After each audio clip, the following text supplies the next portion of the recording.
El título que le he puesto a esta conferencia, El cerebro enamorado, es como un rótulo luminoso con luces fluorescentes, bajo el que pretendo dar respuesta inevitablemente incompleta, a una cuestión compleja, misteriosa en cierto sentido y absolutamente fascinante. ¿Qué es enamorarse? ¿En qué consiste estar enamorado o enamorada? ¿Cuál es la clave de ese proceso psico-neuroendocrino inmunobiológico? Todos estos sistemas vitales intervienen y se inervan en eso que entendemos por enamoramiento, por enamorarse. Esa ciclogénesis explosiva de la mente y de toda nuestra realidad psicocorporal, ese rayo que nos cesa, como el título de un libro de Miguel Hernández, ese estado tan especial, mágico, exaltado, gozoso, fruitivo y doloroso muchas veces también al mismo tiempo, que es estar enamorado o enamorada. ¿En qué consiste este fenómeno vital del que todos tenemos alguna experiencia y algunos y algunas de las que estáis aquí la tienen en abundancia?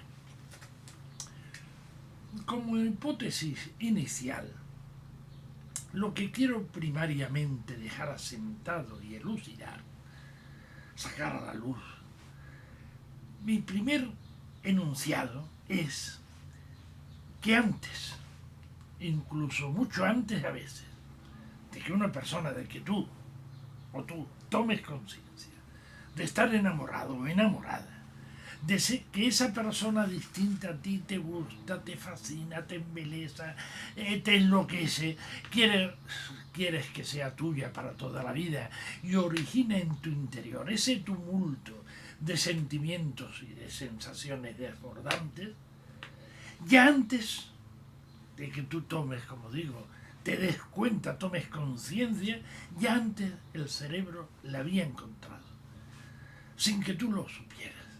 Y había hecho una serie de operaciones que te llevaron a ella o a él, a esa persona, y a todas las emociones, sensaciones, pasiones, fruiciones y estremecimientos que esa persona te reporta. Esto responde a un principio de la neuropsicología moderna, que el cerebro decide antes de que el yo lo sepa, aunque el yo, esto es importante, tiene la capacidad de modificar o de corregir o de suspender la decisión del cerebro. Y en esto consiste la libertad intrínseca, la libertad interior.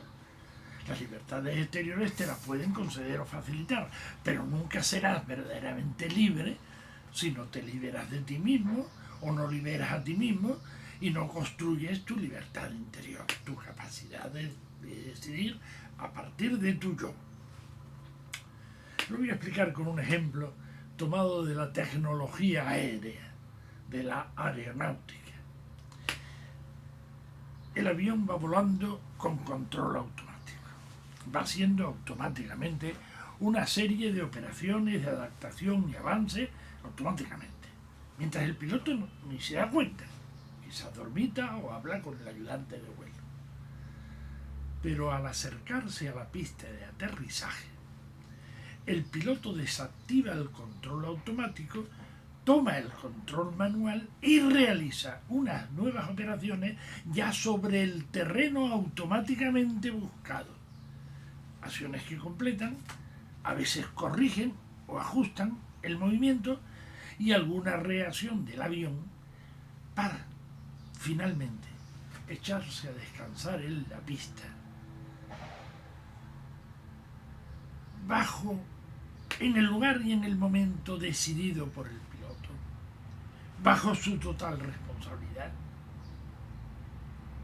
Bueno, y también a veces decide retomar el vuelo y se escapa porque aquella pista no era adecuada, no era la suya, la conveniente, o porque percibió alguna señal de peligro. Bueno, Pues el enamoramiento es como avistar, avizorar una pista de aterrizaje iluminada, maravillosa, mágica, y consiste en esa toma de conciencia y de control para terminar echándose sobre la pista de descanso, pista que es también de despegue hacia la plenitud del amor en el que descansamos, que nos transporta al cielo y hasta nos diviniza. Soy un ángel con grandes alas de cadena. Así termina un soneto de Blas de Otero de su libro Ángel fieramente humano. Somos los humanos libres y esclavos al mismo tiempo. Somos relativamente esclavos, encadenados a los procesos automáticos de nuestro organismo somatopsíquico, pero también somos relativamente libres. La naturaleza, que es sabia, o Dios a través de ella, nos ha dotado de la libertad plena de soñar y de desear, y de la libertad relativa y restringida, para poner en práctica nuestros sueños y nuestros deseos. Pero ese poquito de libertad que nos queda en la práctica es lo más importante. Es lo único que nos justifica como humanos, lo que nos responsabiliza, lo que nos autorrealiza existencialmente y, como acabo de decir, lo que también nos diviniza. Soy un ángel, puedo volar, pero me siento encadenado. Así son los dos aspectos, como las dos caras de una misma moneda humana, libres para volar como los ángeles y esclavos de nuestra naturaleza material y de todas sus servidumbres intraorgánicas. Este es un principio elemental del que parte toda la psicología y toda la psicoterapia humanista. Nuestra doble condición humana, su grandeza y su servidumbre. Pero lo que quiero insistir en este momento es que hasta allí, hasta la pista de aterrizaje donde tomamos el control en lucidez y en libertad, hasta allí habíamos sido arrastrados. Hasta allí no éramos libres. Arrastras íbamos y ni nos dábamos cuenta. ¿Arrastrados por quién? ¿Cómo? ¿Para qué? A esto es lo que pretendo dar ahora alguna respuesta de clarificación. A ver si lo consigo. Y para esto voy a proponer que hagamos entre todos un ejercicio mental, un ejercicio de visualización y de observación imaginativa fenomenológica. Vamos a crear mentalmente una situación imaginaria, una reunión social, la celebración de una boda, por ejemplo. Y veremos que ocurre algo allí. En todas las bodas sucede algo aparentemente aleatorio y caprichoso. Aparentemente. Vamos a empezar observando imaginativamente a las personas que hay en las salas, con sus trajes especialmente seleccionados para el acto, hombres, mujeres. Algunos van solos, otros están reunidos en pequeños grupos, veo caras conocidas, otras desconocidas, quiero acercarme a uno, eludo a otro, otros me son indiferentes. De pronto me fijo en alguien que acaba de llegar. María se llama.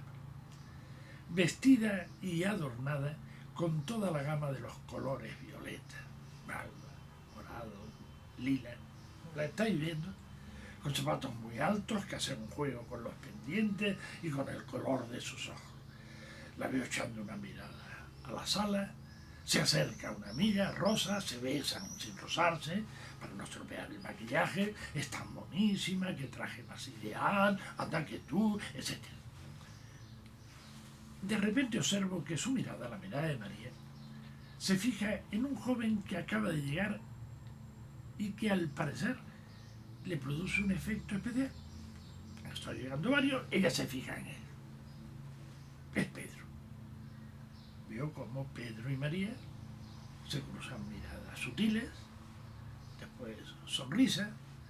Observo cómo Pedro ensaya un acercamiento, María lo espera, Salen a bailar, nuevas sonrisas, roces disimulados, risas locas, besos.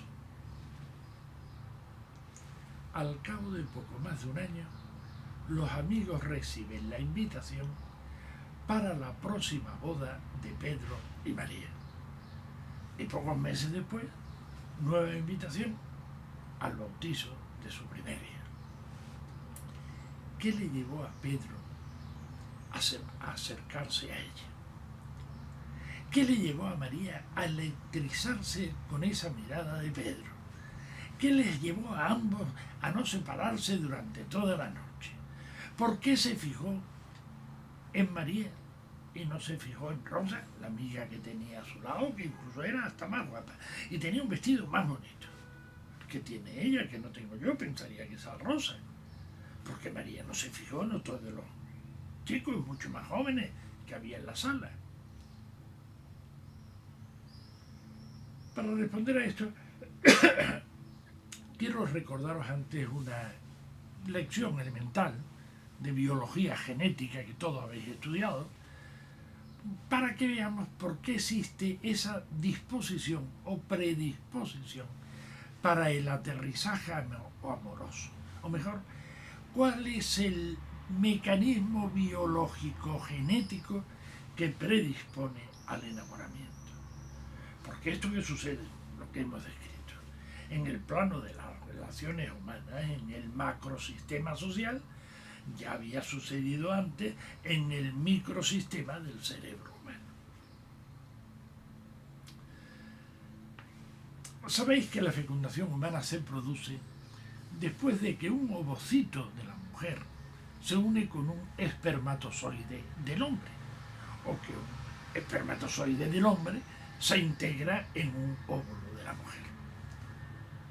Bueno, pues cuando se unen estos gametos, así se llaman, como si dijéramos estos chavales, es decir, cuando se casan estas dos células en matrimonio germinal y el cromosoma 21X se aparea con el cromosoma 21Y, resulta el cigoto, palabra griega que significa el unido, uncido, el integrado, es decir, una nueva criatura en evolución que es el óvulo fecundado con los 46 cromosomas que completan cada célula de la especie humana. Cada especie humana tiene un número fijo de cromosomas en sus células. Los cromosomas contienen, como saben, el ácido nucleico que se fragmenta en genes, que es lo que heredamos todos en nuestro nacimiento, de nuestros padres. La orquídea silvestre, por ejemplo, solo tiene 4 cromosomas. Nosotros, cada uno de nosotros, la especie humana, tenemos 46. Pero las células de fertilización, las sexuales, las gonadales, se dividen por la mitad para el hombre, 23 en el espermatozoide, y mitad para la mujer, 23 en el óvulo, 23 cada uno. Por lo cual, al unirse, por lo cual necesitan unirse para que sumadas en el óvulo fecundado por el óvulo fecundado por el espermatozoide, al fundirse las dos, hacen las 46 necesarias para que haya vida humana en la nueva criatura en evolución. Sucede a veces que se produce una mala unión, una unión inadecuada, porque, por ejemplo, se introduce un tercer cromosoma en la pareja, se produce un fallo entonces, la enfermedad, que en este caso del tercer cromosoma es el mongolismo, que no es otra cosa biológicamente que un óvulo fecundado con un cromosoma de más, 47 cromosomas en vez de los 46 justos. Lo que he querido dejar claro es que también a nivel del microsistema, los cromosomas de las células germinales, masculinas y femeninas, los gametos, también ellos buscan su pareja para unirse y que también eligen, siguiendo un proceso bioeléctrico de selección, de atracción y de rechazo, esos flujos electromagnéticos que propician una sintonía emocional singular y mágica que llamamos enamoramiento. pero que a veces también yerran y se unen parejas inadecuadas, exactamente igual que nos pasa a los seres humanos completos, aunque los seres humanos esto sucede en un estrato del cerebro dotado de conexiones celulares de mucha mayor complejidad y por lo tanto de mucha más conciencia de lo que está sucediendo. Todo esto confirma el principio científico de que el microsistema no hace más que repetir lo que antes ejecuta, o que el macrosistema no hace más que repetir lo que antes ejecuta el microsistema. Y vuelvo a hacer la pregunta: ¿por qué se enamoró María de Pedro y Pedro de María? ¿Por qué, aplicándolo a nosotros mismos, yo me enamoré de este o de esta y no de esa o de ese otro? Os voy a dar dos respuestas. Primera respuesta: porque no soy yo, no somos nosotros, nuestro ser consciente, el que elige primariamente en principio, porque es una computadora neuronal que todos llevamos en la cabeza, un autorregulador neurocerebral, una especie de piloto automático que buscaba tomar tierra y allí vio las señales de que había una pista adecuada para él. ¿Cuáles son estas señales? Son las señales que emite el fenotipo de cada persona, igual que el fenotipo de las aves emite cantos y despliega colores para atraer a la otra parte. El ser humano es su rostro, el de la otra persona que nos atrae, su aspecto, su movimiento, su voz, quizás su olor, su aroma, esparcido en el aire por las feromonas, que algunos animales captan olfativamente desde muy largas distancias. Es el color de los ojos, el tacto de la piel, su parpadeo, su risa, su sonrisa, ese lugar que tiene su hielito lindo junto a la boca. Y es entonces cuando el cerebro, al recibir estas señales, ese input singular de la otra persona, se enciende con todas sus luces y emite un concierto de sensaciones arrebatadoras, que es lo que se conoce por enamoramiento. El cerebro enamorado, esa flauta mágica que nos hechiza con su ritmo y nos hace bailar a su son, o esa ciclogénesis explosiva que está ahora se repite muchas veces en los telediarios, que nos arrasa por completo. Os voy a leer un pasaje de un autor japonés, Murakami, tomado de uno de sus libros, Los sauces ciegos, que casualmente he estado leyendo por estos días. La vida de Toni Takatani discurría de una manera extremadamente tranquila y apacible. No creo que me case nunca, pensaba Toni. Sin embargo, un día, de repente, sin previo aviso, Toni se enamoró. Sucedió de forma tan inesperada que parecía increíble. Ella era una empleada a tiempo parcial de una editorial que había ido a su estudio a recoger unas ilustraciones. Tenía 22 años. Mientras estuvo allí, lució siempre una serena sonrisa en los labios. Tenía un rostro agradable y simpático, pero mirándola con objetividad no se podía considerar una belleza. Sin embargo, había algo en ella que golpeó con violencia el corazón de Toni Takatani. Desde que la vio por primera vez sintió una opresión en el pecho que casi le impedía respirar. No sabía que tenía aquella chica que le había asestado un golpe tan fuerte. Pero aunque lo hubiera sabido, no podía explicarse con palabras. Además, también se sintió atraído por su modo de vestir. A él no le interesaba demasiado la ropa, ni tampoco se fijaba en cómo iban vestidas las mujeres, pero sin embargo se quedó profundamente admirado al ver cómo aquellas chicas sabían llevar la ropa. Incluso puede decirse que lo conmovió. Había muchas mujeres que vestían con buen gusto. Muchas iban más elegantes que ella, pero el caso de aquella chica era diferente. Ella vestía con tanta naturalidad, con tanta gracia, que parecía un pájaro envuelto por un aire especial que se dispusiera a alzar el vuelo hacia otro mundo.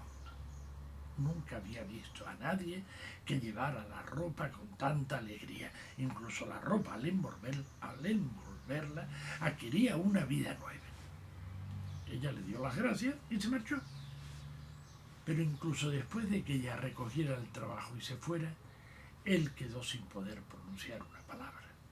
Permaneció sentado ante la mesa, aturdido, incapaz de hacer nada, hasta que anocheció y la habitación se quedó a oscuras. Al día siguiente llamó a la editorial y se inventó la primera excusa que le vino a la cabeza para que ella tuviera que volver a su estudio. Después del trabajo la invitó a comer, mientras charlaron de cosas sin importancia. Pese a llevarse más de 15 años, curiosamente, tenían muchos temas en común. Hablaran de lo que hablaran, coincidían. Era la primera vez que tanto a él como a ella les ocurría una cosa semejante. ¿Os suena el texto de Murakami? Bueno, a veces el impacto no es tan claro, no se produce siempre ese estallido de amor a primera vista. Y eso ocurre porque no siempre es tan completo ni tan evidente el input que transmiten a los receptores. Y porque el cerebro va procesando alternativamente las cargas moleculares de atracción y de rechazo. Me encantan los ojos, pero me choca el gesto, o el tono de la voz me gusta menos, etc. Hasta aquí, este funcionamiento es bastante homogéneo con lo que se da en otras especies en su apareamiento. Todo esto se sucede y se desarrolla en el hemisferio antiguo del cerebro en evolución, que se llama paleocórtex, que es común con el cerebro de los animales. Pero el animal humano, el animal rationalis de Aristóteles, se diferencia en que ha creado y desarrollado una nueva región en el cerebro, una nueva zona en la corteza cerebral que se llama neocórtex, con sus lóbulos prefrontales, dotada de un circuito de neuronas mucho más amplio, más complejo y más efectivo, que le permite, a diferencia de las otras especies, le permite primero ser consciente, tomar conciencia de lo que está pasando, como notaba y experimentaba Murakami. Llegado un momento del proceso, el momento que hemos llamado de aterrizaje, el sujeto humano toma conciencia. Es lo que Murakami ha descrito tan claramente en el texto que hemos leído. Él mismo se va extrañando porque me pasa esto, objetivamente no es tan guapa como otras, pero tiene este modo de vestir que a mí me fascina. No sé todavía por qué, pero esto es lo que siento. Modo que primero ser consciente. Segundo, comprender el sentido de lo que hace, por qué lo hace, lo que podría ocurrir si lo hace y lo que ocurriría si no lo hiciera. Murakami la invita a comer, procura hablarle de sí mismo, se interesa por ella, está intentando un acercamiento progresivo, un conocimiento cada vez más completo, una compenetración de algún modo. No, primero tomar conciencia, segundo comprender y tercero decidir. Decidir lo que quiere hacer con decisión consciente, inteligente, voluntaria, responsable, es decir, con libertad. Decido seguir con ella o no decido seguir con ella. La sigo llamando o no la sigo llamando. Le propongo que vivamos para toda la vida juntos o no se lo propongo. Ser consciente, comprender, decidir. Esto no lo tienen otras especies. Estamos todavía en un plano nuevo, genético, evolutivo.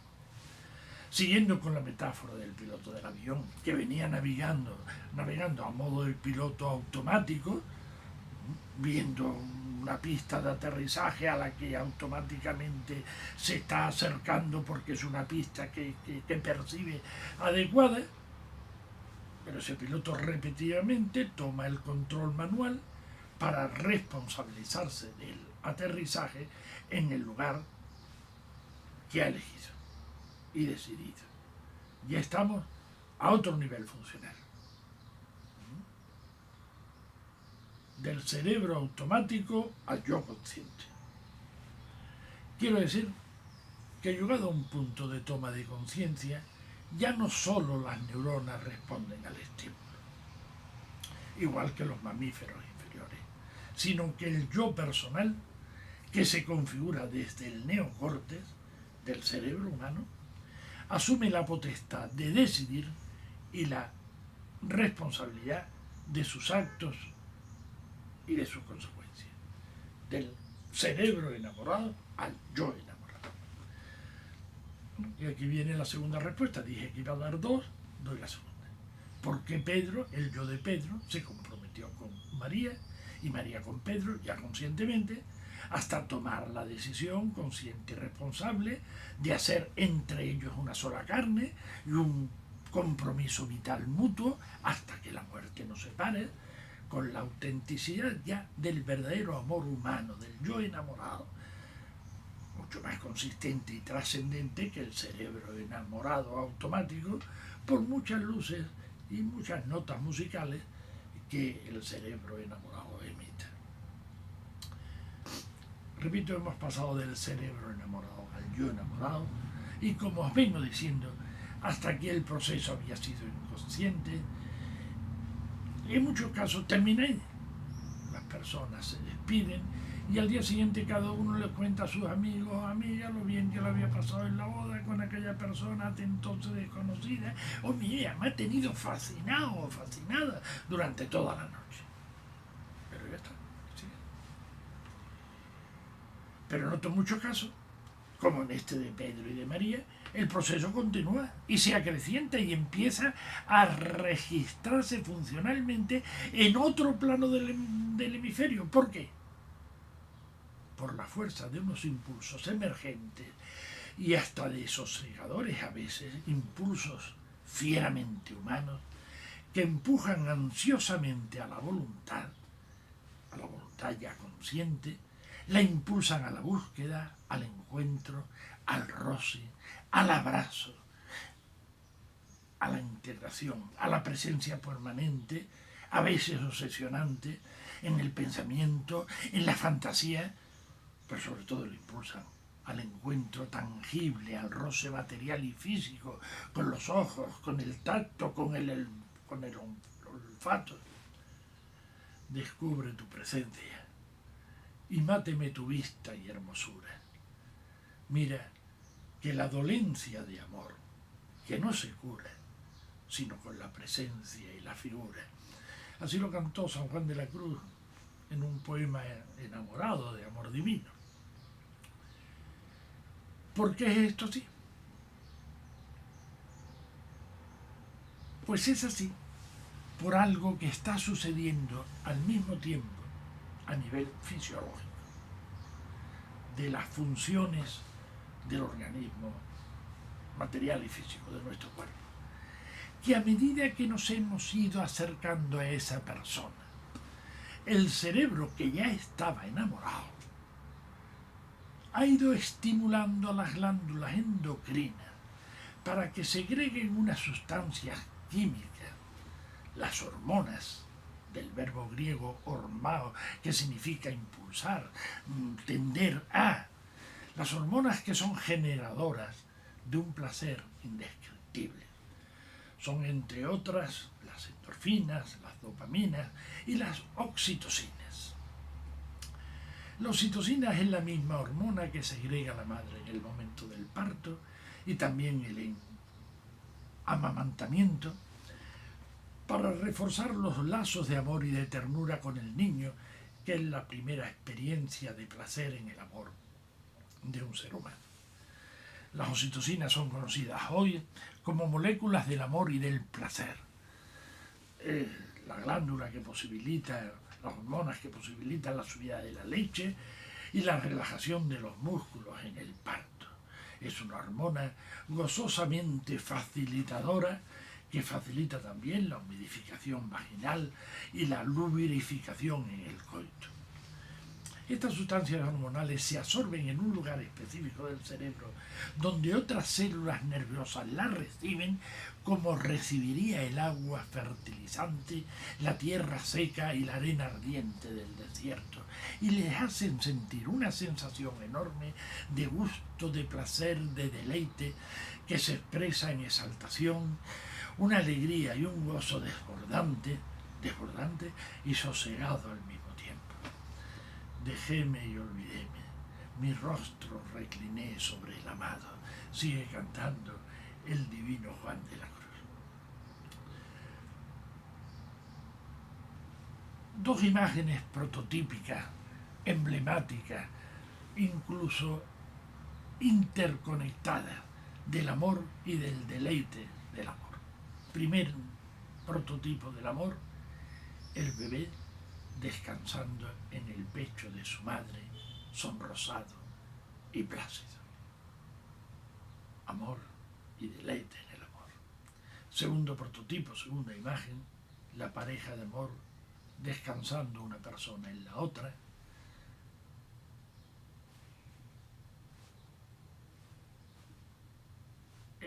expresión de amor, deleite en el amor.